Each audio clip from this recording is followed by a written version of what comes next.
तो दोस्तों आज हम डिस्कस करेंगे जेएसएससी सीजीएल री एग्ज़ाम 2024 में जो जीके जी से क्वेश्चन पूछा गया था उस संबंध में शॉर्ट में डिस्कस करेंगे। तो पहला क्वेश्चन क्या है, राज्यपाल द्वारा शपथ या प्रतिज्ञा लेने का प्रावधान भारतीय संविधान के किस अनुच्छेद में है? तो इसका राइट आंसर हो जाएगा सी, अनुच्छेद 151 में है। इसमें क्या है कि राज्यपाल अपने पद ग्रहण करने से पहले उच्च न्यायालय के न्यायाधीश के समक्ष क्या करेगा, शपथ या प्रतिज्ञा लेगा। अगर इनके अनुपस्थिति में, अगर उच्च न्यायालय के मुख्य न्यायाधीश अनुपस्थित है तो उसके अनुपस्थिति में क्या करेगा, न्यायालय में जो भी उपलब्ध रहेगा वरिष्ठतम न्यायाधीश उसके समक्ष क्या करेगा, शपथ या प्रतिज्ञा लेगा। बहुत इंपॉर्टेंट है क्वेश्चन। इसके अलावा कभी कभी एग्जाम में यही पूछ देता है अनुच्छेद 72 क्या होता है, अनुच्छेद 124 के बारे में पूछ देगा, 356 के बारे में पूछ देगा। तो 72 में क्या होता है, राष्ट्रपति की क्षमादान आदि करने की शक्ति है और यह किसके सलाह पे करता है, तो गृह मंत्रालय की सलाह पर। फिर अनुच्छेद 124 क्या है, इसमें है कि भारत का एक उच्चतम न्यायालय का स्थापना और गठन के बारे में इसमें जिक्र किया गया है। फिर अनुच्छेद 356 में क्या है, राष्ट्रपति शासन के बारे है। इसमें अगर कोई राज्य में राष्ट्र क्या बोलते हैं, अगर उसका संवैधानिक तंत्र विफल हो जाता है तो क्या करेगा, राष्ट्रपति उस राज्य पर राष्ट्रपति शासन लगा देगा। फिर अगला क्वेश्चन क्या है, 11वां मौलिक कर्तव्य किस संवैधानिक संशोधन द्वारा जोड़ा गया? तो इसका राइट आंसर हो जाएगा बी, 86वां संवैधानिक संशोधन में 2002 में 11वां मौलिक कर्तव्य जोड़ा गया। और वो क्या था 11वां मौलिक कर्तव्य, 6 वर्ष से 14 वर्ष के बच्चों के लिए अनिवार्य शिक्षा का प्रावधान किया गया है इसमें। और 42वां भी बहुत बार एग्जाम पूछा जाता है, 42वां क्या होता है? तो 42वां है कि ये भारत का सबसे लघु संविधान है, इसको लघु संविधान भी कहा जाता है। और यह क्या था, स्वर्ण सिंह समिति के आदेश पर 42वें संवैधानिक संशोधन 1976 के द्वारा 10 मौलिक कर्तव्य जोड़ा गया था। हाँ, जब संविधान बना था उस समय मौलिक कर्तव्य नहीं था, तो ये 1976 में 10 मौलिक कर्तव्य जोड़ा गया। फिर अगला क्वेश्चन है, निम्नलिखित में से कौन सी समिति भारत के पंचायती राज से संस्थाओं से संबंधित है? पंचायती राज से संबंधित है बलवंत राय मेहता समिति, अशोक मेहता समिति और थोंगन समिति। तो इसमें से पूछा है कि संबंधित नहीं है, तो हो जाएगा वाई के अलग समिति, ये नहीं होगा। इसका संबंध था विशेष रूप से पोषण संबंधी आवश्यकता के आधार पर एक गरीबी रेखा की सिफारिश से संबंधित है, ये जो 1979 में हुआ था। ये हुआ था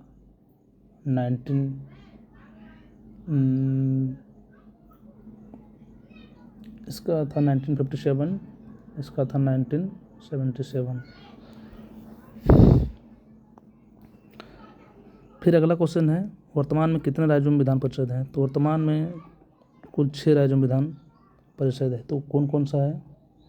तो आंध्र प्रदेश है, फिर क्या है,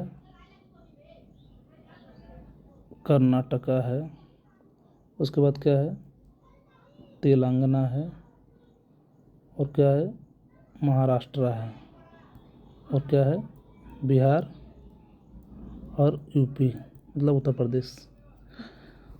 फिर अगला क्वेश्चन क्या है,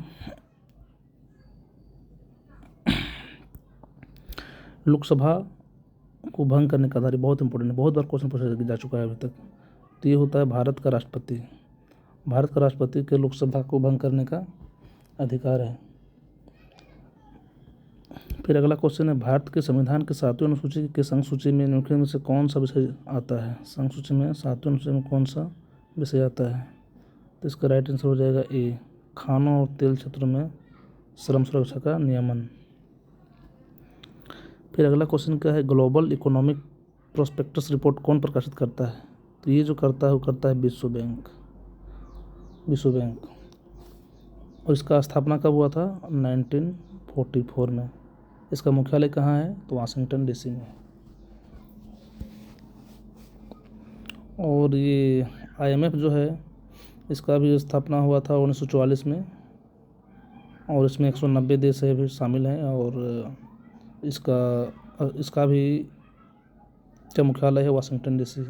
इसका काम क्या होता है कि वैश्विक मौद्रिक सहयोग को बढ़ावा देना, वित्तीय बढ़ावा, अंतर्राष्ट्रीय को आसान करना, रोजगार बढ़ाना, गरीबी हटाना इसका काम है। फिर पूछता है WTO के बारे में, विश्व व्यापार संगठन। तो इसका स्थापना हुआ था 1 जनवरी 1995 को, और इसका मुख्यालय है जेनेवा में, स्विट्जरलैंड में। फिर अगला क्वेश्चन है, इसका ही पूछ सकते हैं। तो इसका है WEF का है 1971 में इसका स्थापना हुआ था, और इसका है मुख्यालय है कोलोगनी। फिर अगला क्वेश्चन है, निम्नलिखित में से कौन सा देश काला सागर की सीमा साझा करता है? तो इसका राइट आंसर हो जाएगा, पूछा है कि यूक्रेन, रोमानिया, बुल्गारिया। तो ये तीनों तो है, ये तीनों क्या करेगा? काला सागर के साथ साझा करता है। मोल्दोवा जो है ये काला सागर के साथ साझा नहीं करता है। थोड़ा इसको डिटेल से जानेंगे तो काला सागर में क्या क्या इसमें आएगा? इसमें यूक्रेन है, रसिया एंड जॉर्जिया, और फिर तुर्की भी, और बुल्गारिया और रोमानिया क्या है? काला सागर की सीमा साझा करते हैं। फिर अगला क्वेश्चन क्या है, निम्नलिखित में कौन सा सही मिलान है? हुमायूंनामा किसके द्वारा लिखा गया? तो ये लिखा गया है गुलबदन बेगम के द्वारा। किताब अल रहला इब्न बतूता के द्वारा। पातशाहनामा अब्दुल हामिद लाहौरी के द्वारा लिखा गया है। और किताब उल हिंद जो है अल-बरूनी के द्वारा लिखा गया है, अल-बरूनी। अबुल फजल जो था ये लिखा था अकबरनामा। अबुल फजल क्या लिखा था? अकबरनामा लिखा था, और लिखा था आईन अकबरी। फिर अगला क्वेश्चन क्या है, अनवरत की अवधारणा।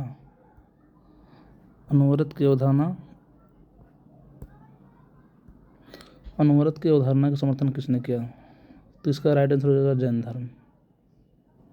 इसका समर्थन कौन करता था? जैन धर्म, और जो अहिंसा, सत्य, ब्रह्मचर्य का जो पालन करता है। फिर अगला क्वेश्चन क्या है, दिए गए विकल्पों को सही मिलान कीजिए। तो प्राचीन स्थल दिया है, प्रातः खोज। तो लोथल से हम लोग क्या मिला था? गोदीबाड़ा मिला था, गोदीबाड़ा डॉकयार्ड का साक्ष्य मिला था। कालीबंगा से मिला था जुता हुआ खेत का साक्ष्य।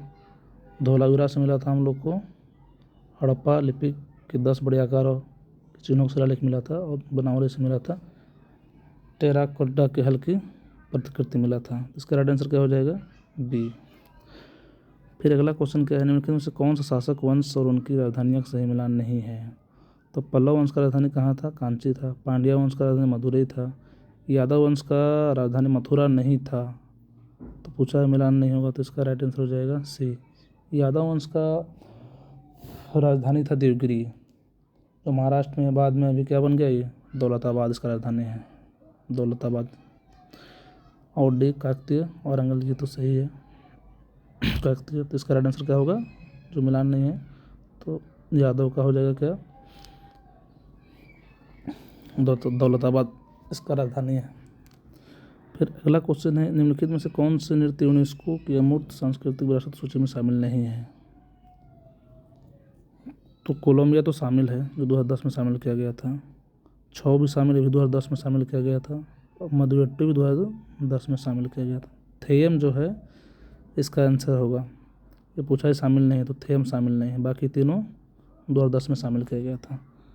फिर कश्मीर में अगला क्वेश्चन है, कश्मीर में कनिष्क के संरक्षण में चौथी बौद्ध संगीति हुई थी, उसके उपाध्यक्ष कौन थे? तो उसका उपाध्यक्ष होगा अश्वमित्र ने। अश्वमित्र क्या था? ये अध्यक्ष था।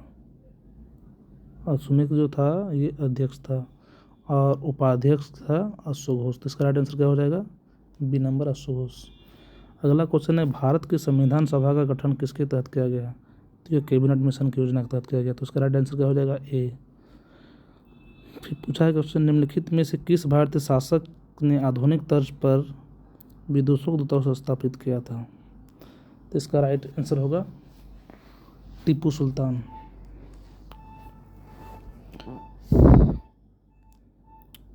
टीपू सुल्तान इसका होगा।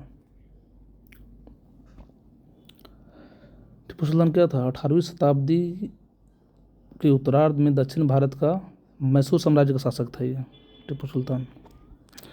फिर पूछा है कि इंडियन रिफॉर्म एसोसिएशन भारत सुधार संघ की स्थापना किसने की? तो इसका स्थापना जो था वो केशव चंद्र सेन के द्वारा किया गया था। और ये कब किया गया था? तो 29 अक्टूबर 2000 बोलते हैं 1870 को किया गया था।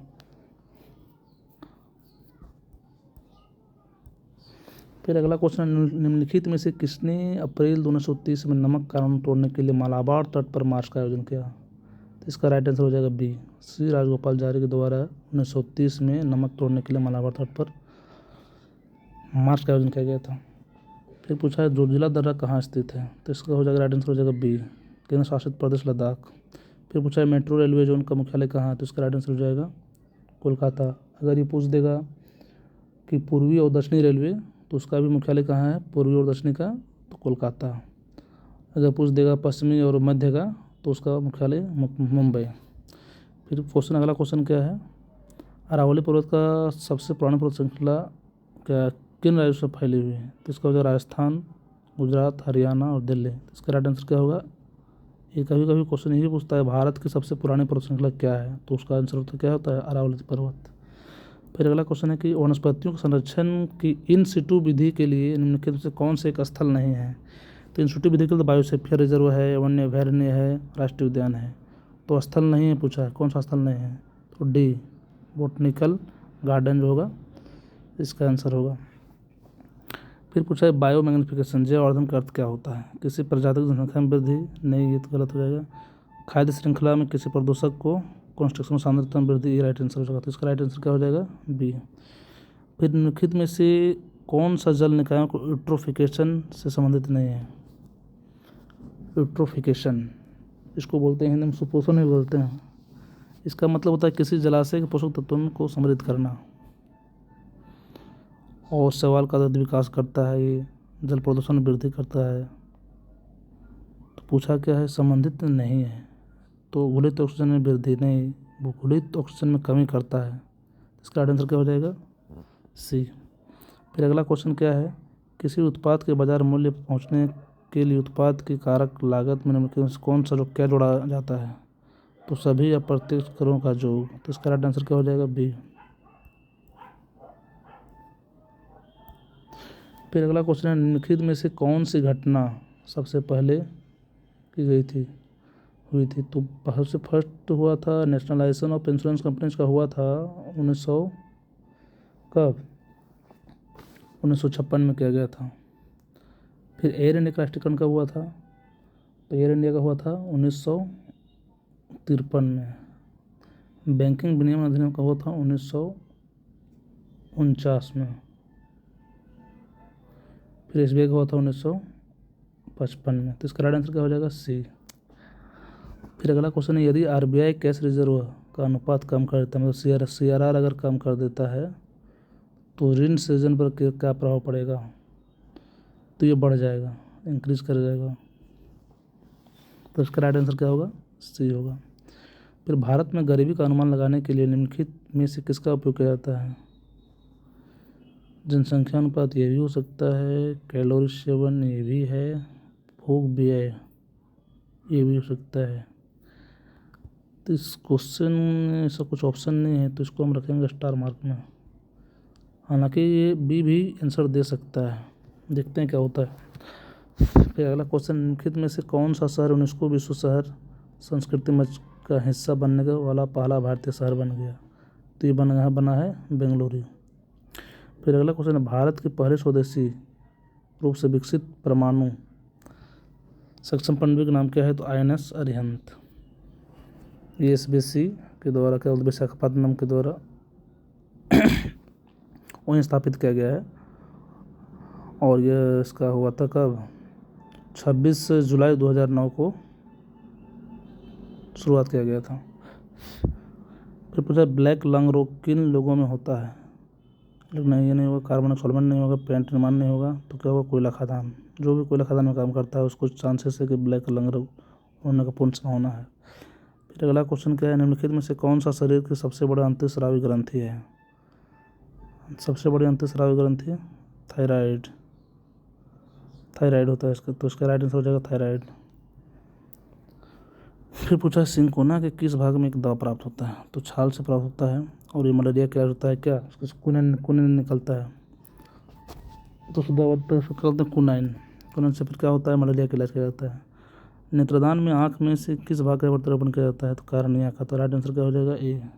फिर एक हाइबरनेटिंग मटर किसके द्वारा सांस लेता है, वो क्या करेगा, त्वचा से सांस लेगा, तो राइट आंसर हो जाएगा डी।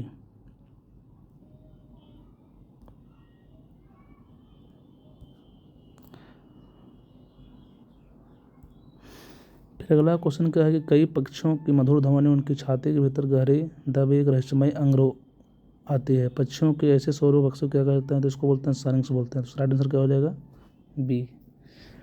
फिर अगला क्वेश्चन, सिलिका जेल युक्त एक छोटा पाउच अक्सर गोली या पाउडर के रूप में दवा की बोतलों में पाया जाता है, क्योंकि सिलिका जेल क्या होगा, ये नमी को अवशोषित करता है। आप लोग देखते होंगे कुछ नया लेते होंगे तो दवा के अंदर या कुछ उसमें सिलिका के पैकेट रखा रहता है, वो क्या करता है, नमी को अवशोषित करता है।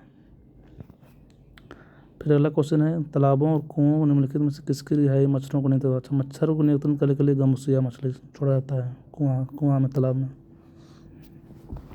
फिर है डोडो राफस कुकुलाटस का साइंटिफिक नेम है, एक उड़ान रहित पक्षी है जो आईयूएन के अनुसार इसे किस श्रेणी में वर्गीकृत किया गया है, तो ये विलुप्त की श्रेणी में किया गया है, क्योंकि अब ये बचा ही नहीं है, लगभग खत्म ही हो चुका है, तो इसको विलुप्त की श्रेणी में रखा गया है। फिर है कि अगला क्वेश्चन, सब्जियों और फलों में लाल, गुलाबी, नीले और बैंगनी रंग मुख्य रूप से किसके वर्णक में आते हैं, तो हो जाएगा एंथोसायनिन।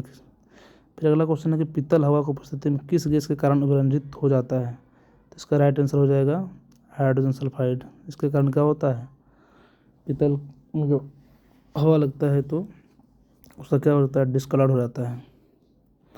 फिर अगला क्वेश्चन है, सृजन में 6 आवश्यक पोषक तत्वों को दूसरे नाम में विभाजित किया गया, तो मैक्रोन्यूट्रिएंट्स और माइक्रोन्यूट्रिएंट्स। तो माइक्रोन्यूट्रिएंट्स में आता है कार्बोहाइड्रेट, वसा और प्रोटीन आता है, पानी।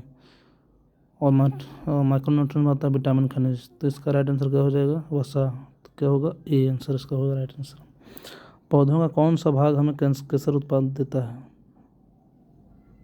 तो इसका होता है स्टिग्मा एंड स्टाइल, तो इसका राइट आंसर हो जाएगा डी। फिर पूछा निम्नलिखित में से किस तत्व के लवण आतिशबाजी को रंग प्रदान करते हैं, तो इसका आंसर हो जाएगा स्ट्रोंशियम और बेरियम। फिर अगला क्वेश्चन है, क्यूरी बिंदु वो तापमान है जिस पर क्या करता है, एक धातु जो है वो चुंबकीय गुण खो देता है, तो राइट आंसर होगा बी। फिर अगला क्वेश्चन, एंटासिड के रूप में किस क्षार का उपयोग किया जाता है, मैग्नीशियम हाइड्रोक्साइड का उपयोग, तो राइट आंसर उसका सी हो जाएगा। फिर अगला क्वेश्चन, पेट्रोल की गुणवत्ता किस में व्यक्त की जाती है, ऑक्टेन, इसका राइट आंसर क्या हो जाएगा बी। फिर फलों के रस का संरक्षण के लिए में से किसका उपयोग किया जाता है, तो सोडियम बेंजोएट, तो इसका राइट आंसर होगा डी। फिर पूछा है अगला क्वेश्चन, निम्नलिखित में से किस यौगिक का उपयोग अग्निरोधक कपड़े बनाने के लिए किया जाता है, तो एल्युमिनियम सल्फेट का उपयोग किया जाता है। फिर अगला क्वेश्चन है कि चूहे के जहर में निम्नलिखित में से किसका उपयोग किया जाता है, तो जिंक सल्फाइड का उपयोग किया जाता है। तो दोस्तों आज हम लोग 50 क्वेश्चन का आंसर किए, जैसे सचिवालय का जीएस का। आगे हम लोग डिस्कस करेंगे, जो भी मैथ क्वेश्चन दिया गया सबका डिस्कस करेंगे, और झारखंड जीएस से जो भी दिया गया है या कंप्यूटर से जो भी दिया गया है उसको भी हम लोग शॉर्ट में डिस्कस करेंगे। धन्यवाद।